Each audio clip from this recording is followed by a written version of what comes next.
Today on the Daily Scoop podcast from the Scoop News Group, NSF terminates 168 probationary employees amid mass federal firings. And a federal judge denies a request to block DOGE and Elon Musk from several federal agencies' data systems. It's Wednesday, February 19th, 2025. Welcome to the Daily Scoop podcast, where you'll hear the latest news and trends facing government leaders. I'm the host of the Daily Scoop podcast, Billy Mitchell. Thanks so much for joining me. Let's jump into the day's top headlines. The National Science Foundation has fired 168 probationary employees as part of the Trump administration's efforts to reduce the size of the federal workforce, the agency has confirmed. In a written statement, NSF spokesman Mike England pointed to President Donald Trump's executive order last week that included plans to reduce the size of the federal workforce as part of the work of the Department of Government Efficiency, or DOGE.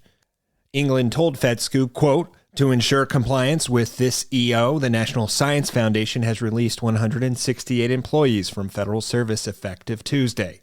We thank those employees for their service to NSF and their contributions to advance the agency mission." England also confirmed that all of the terminated employees were probationary. NSF is an independent agency focused on science and engineering research, and much of its work is accomplished by making grants to U.S. colleges and universities. The news comes after reports of terminations across the federal government. While NSF didn't provide a reason for the terminations, the stated reason for firings at other agencies across the federal government has supposedly been, quote, performance, according to the Trump administration. In other news, a federal judge on Tuesday denied a request from Democratic attorneys general to temporarily cut off Department of Government Efficiency access to U.S. government IT systems, delivering a blow to states aiming to sideline the ongoing Elon Musk-led data expedition at agencies. Judge Tanya Chutkan of the U.S. District Court for the District of Columbia ruled that the states did not show that they would suffer immediate irreparable harm absent a temporary restraining order. The state AGs had argued that Musk's actions in deploying DOGE surrogates to root around in federal computer systems violated the Constitution's appointments clause due to the fact that he has not been nominated by the president and confirmed by the Senate. Though no one has been more closely associated with DOGE than Musk, a Trump administration official said in a court filing on Monday that the world's richest man is merely a senior advisor to the president and not a DOGE employee or the DOGE administrator.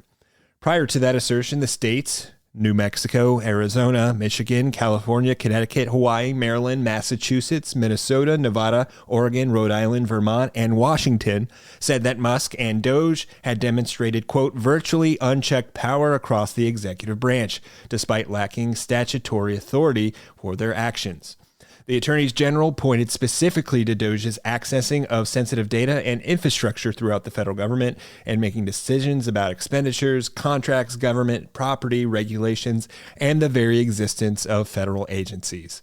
In revising their proposed temporary restraining order last Friday, the plaintiffs asked Chutkan to block the defendants from accessing, copying, or transferring any data systems housed within the Office of Personnel Management and the Departments of Commerce, Education, Energy, Health and Human Services, Labor, and Transportation. The AGs also sought to block DOGE from firing or placing on leave any staffers at those agencies. For more news on the intersection of the federal government and technology, make sure to visit fedscoop.com.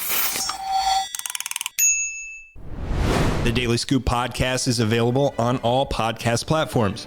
If you've already rated the podcast on your platform of choice, thanks so much. High ratings and good reviews of the show help more people find it.